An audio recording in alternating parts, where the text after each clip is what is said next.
आजकाल कोणाची किती पण केअर करा, शेवटी आपण कमीच पडतो. म्हणून ना स्वतःची केअर करायची आणि खुश राहायचं. आज सकाळी माझं छान आवरून थोडीशी स्किन केअर करायला घेतली.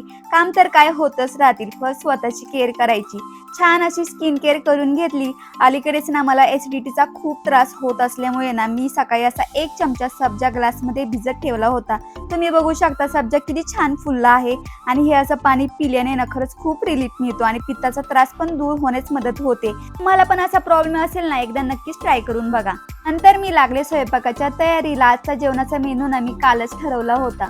काल सकाळीच मटकी भिजवून मोड येण्यास ठेवली आणि आज बघितलं तर छान मोड आले होते म्हणून दुपारी मटकीची भाजी करायला घेतली. मी ना मटकीच्या भाजीत मुद्दामून तिखट थोडं जास्त टाकते, कारण असं नाही केलं ना मटकी खाताना गोड लागते आणि अशी भाजी ना घरात कुणालाच आवडत नाही. आता खूप जणांचा असा गोड समज आहे की पुणेकर चपात्यांना पोळी असे म्हणतात, पण तुम्हाला खरंच सांगू का, पुरणापासून बनतात त्या चपात्यांना आम्ही पोळी बोलतो. आजपर्यंत पुणेकर असून ना मी कधीच चपातीला पोळी हा शब्द अजून तरी आमच्या इथे ऐकला नाही. तर असो, अशा प्रकारे आजचा स्वयंपाक सुद्धा उरकलेला आहे. आज ना मी माझी आठवड्याची शोध मोहीम चालू केलेली. आठवड्यातून ना मी घरातले सगळे छोटे मोठे कपडे धुवायला टाकते. दिवसातून बाहेर छान ऊन आल्यामुळे मी ना बेडशीट, कवर, टॉवेल सर्व जमा करून सर्व कपडे मशीनला लावली.